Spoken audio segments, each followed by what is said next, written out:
The film begins with Tom, known as the Quick Thief, because he enters banks, robs them, and exits so quickly that no one notices him.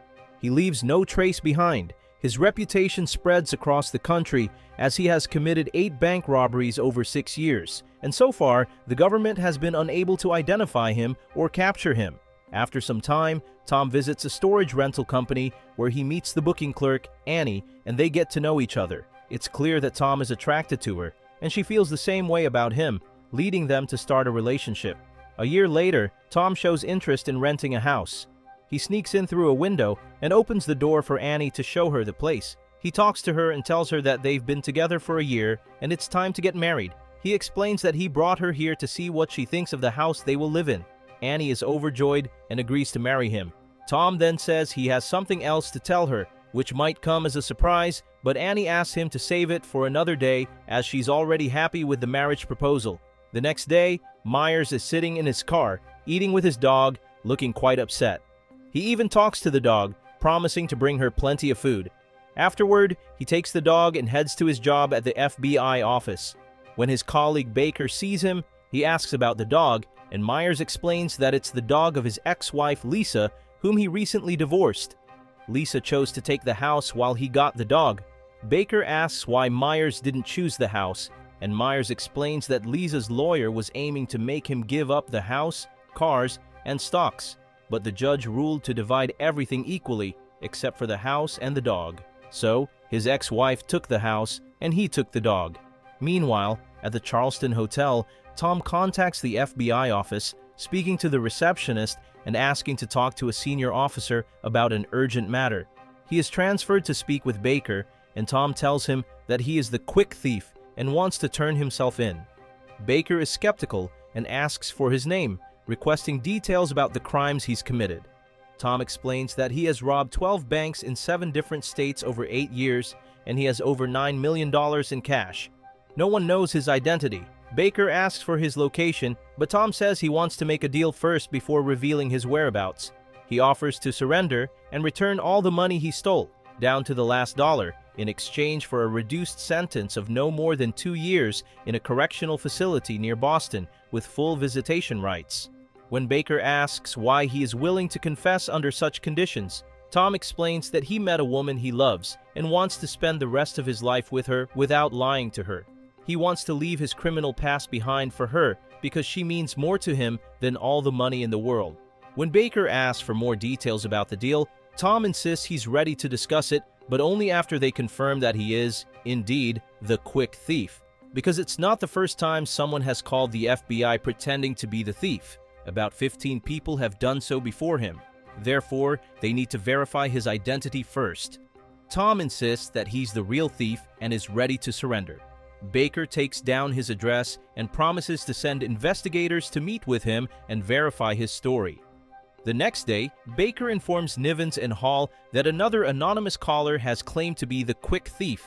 He shares all the details and sends them to the address to investigate further. The following day, Tom hears a knock on his door, thinking it's the police, but when he opens it, he finds a maid. He tells her he doesn't need anything for now, gives her a tip, and closes the door. Feeling frustrated by the delay, Tom calls the FBI again. This time, Myers answers and asks about Baker. Tom tells him that he is the Quick Thief and had called 2 days ago to confess, but no one has shown up to meet him yet. Myers explains that agents were assigned to investigate the matter and that someone will contact him soon. He ends the call. At that moment, Tom, feeling disheartened, decides to leave. As he opens the door, Nivens and Hall arrive. They introduce themselves and enter to talk with him. Tom tries to convince them that he genuinely wants to turn himself in, but neither of them believes him. Nivens tells him that they need proof first. Hall asks Tom to explain how he committed the robberies and where the $9 million are so they can believe he is the real thief. Tom explains that he accessed the banks through ventilation shafts and all the robberies he committed took place on Fridays because it was a day off when no one would notice him. He also used dynamite to open most of the vaults. He demands guarantees before revealing the location of the money. Hall insists that they won't make any deals without solid proof. So, Tom hands them the key to a storage unit at the company where Annie works. He provides the location and asks them to go there to confirm the money's existence. Only then will they believe him. Hall takes the key and tells him they will return once they've verified the information. They thank him and leave. After a while, Hall and Nivens arrive at Tom's storage unit and are shocked to find the money in boxes amidst the junk. They transfer all the boxes into their car. At that moment, Nivens decides to keep the money instead of handing it over to the police and persuades Hall to help him.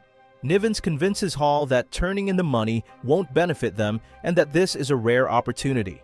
Hall agrees and they move the boxes into their car. Meanwhile, Annie sees what's happening through the security cameras and approaches them, asking if they know Tom, as this is his storage unit. Nivens, feeling nervous, tells her that they are Tom's friends and that he gave them the key to take some of his things. Annie believes them and returns to work, later deciding to visit Tom that evening. Later, Hall and Nivens go to hide the money in a secret location. At the same time, Baker returns to his office and speaks with Myers, telling him that Tom called and asked about him. Baker realizes that Hall and Nivens ignored his request and did not go to meet Tom, so he decides to go himself. At night, Hall and Nivens return to meet Tom, informing him that they have retrieved the money.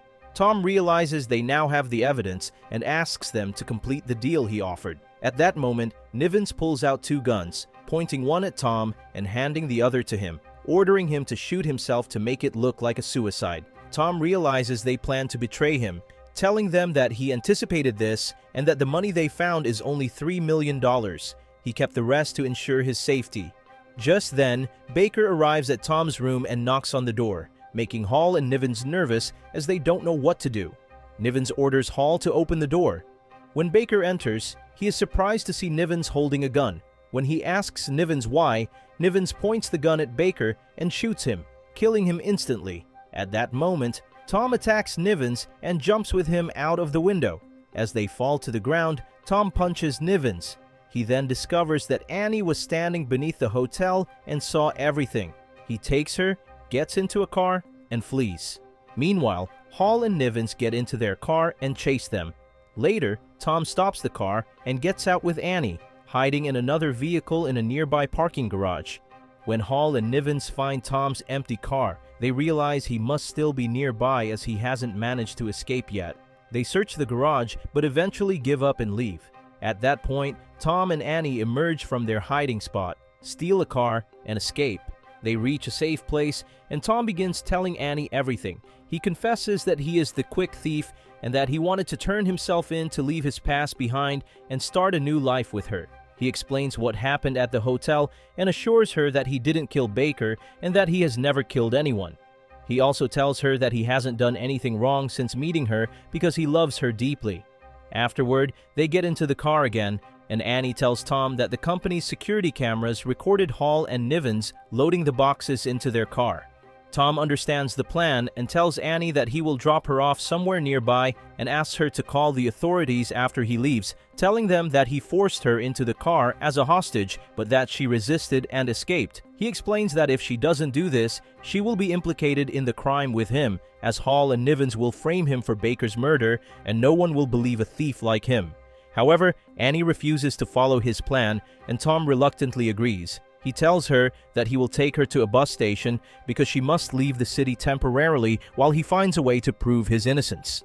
Meanwhile, Myers goes to inspect the place where Baker was killed. Deeply saddened by Baker's death, he vows to bring the culprit to justice. He questions Hall and Nivens about what happened, but they insist they found Baker dead when they returned to the hotel and that Tom attacked them as soon as they entered the room before escaping with Annie. Later, Tom and Annie arrive at the bus station, and he asks her to call him when she arrives to let him know she's safe. Before boarding the bus, Annie tells Tom that she was willing to wait for him if they had accepted the deal he proposed, and that she is scared because she believes this will be the last time she sees him. She offers him the chance to escape with her, but he refuses, saying he must clear his name before he can live safely with her. He promises her they will see each other again, and they say goodbye. The next day, Tom receives a call from Annie, telling him she decided not to leave and wants to help him. She explains that she went back to the company to retrieve the camera footage showing Hall and Nivens transporting the boxes into their car to use as evidence against them. Tom becomes very worried for her safety and urges her to leave quickly before anyone gets to her. He hangs up the phone and rushes to steal a car to get to her. After retrieving the footage, Hall and Nivens arrive at the company. Nivens goes inside and catches up to Annie before she can leave, locking the door behind them. He asks her about Tom, but Annie tries to evade his questions, claiming she knows nothing about him. He then asks if she knows where Tom hid the remaining $6 million. Before she can respond, he notices that the memory card with the camera footage is missing. Annie attempts to escape, but finds the door locked. Nivens attacks her and punches her.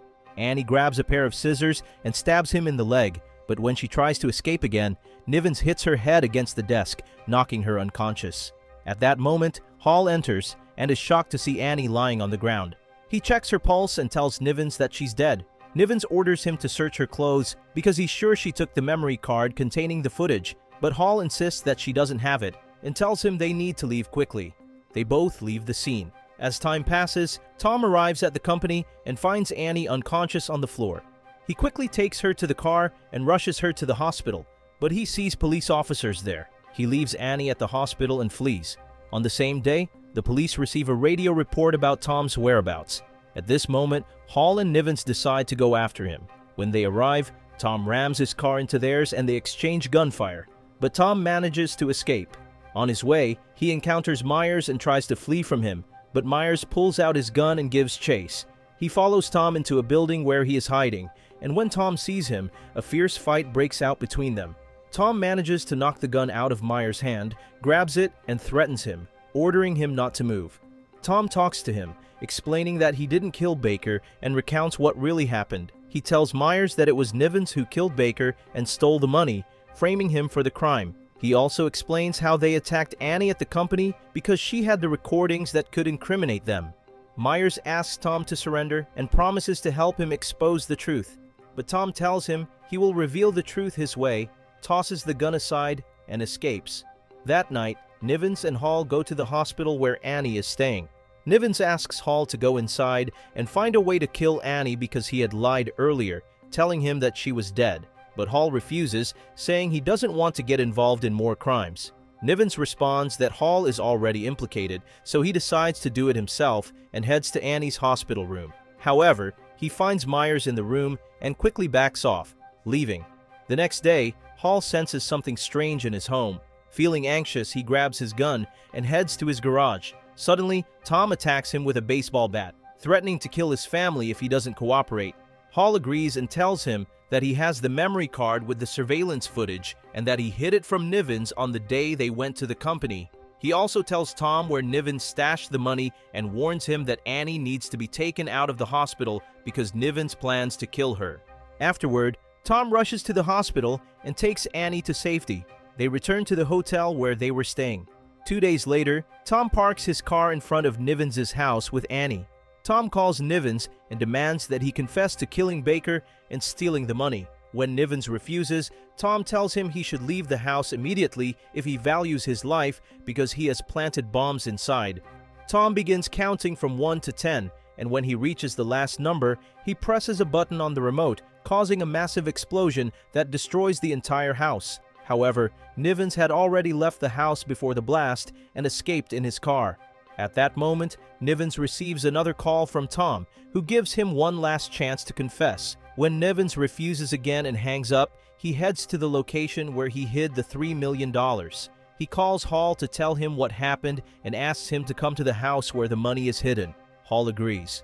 At the same time, Tom gives the key to the storage unit holding the rest of the money to Annie, asking her to go to Myers and tell him where the money is to prove his good intentions. After a while, Hall arrives at the place where Nivens is hiding. He knocks on the door, and when Nivens opens it, he is shocked to see Tom entering with Hall, holding a gun. Tom orders Nivens to drop his weapon. Tom tells Nivens that he has the memory card with the surveillance footage, which Hall gave him. Nivens is stunned that Hall lied to him and, in a fit of rage, accuses him of being involved in all the crimes. But Hall responds angrily, saying that listening to Nivens in the first place was his biggest mistake and blaming him for everything that's happening now. Nivens attacks Hall and they start fighting. Nivens manages to grab the gun and points it at Hall, killing him. He then tries to turn the gun on Tom, but Tom hides and they exchange fire. Nivens grabs the bags of money, escapes the house, and jumps into his car to flee. At that moment, Tom calls Nivens, telling him he is tracking his movements because he planted a bomb under his car seat. The bomb is equipped with GPS and is pressure sensitive. If Nivens moves the car again or tries to get out of the seat, it will explode. Tom advises him that the best option is to call the bomb squad to save him. Tom hangs up the phone and goes to Hall's body, retrieving the shirt he was wearing to extract Nivens' recorded confessions. Meanwhile, the police, the bomb squad, and Myers arrive to save Nivens. However, the bomb expert discovers that the device in the car is just a toy and cannot explode. Nivens is arrested, and the money in his possession is confiscated. That night, Myers returns to his office and finds an envelope with his name on it. Inside, he finds the recordings in which Nivens confesses to all the crimes he committed. As he exits the office, he sees Annie waiting to ensure he listened to the recordings. She asks him to show leniency in Tom's case. Later, Myers receives a call from Tom, who tells him he wants to surrender for the final time under the same conditions he requested earlier. 2 years in a correctional facility near Boston, with full visitation rights. Myers agrees. At that moment, Tom appears in front of him, saying he's ready to go with him now. He bids farewell to Annie and promises her that he will return to her so they can continue their lives together. Don't forget to subscribe to the channel for more exciting movie recaps.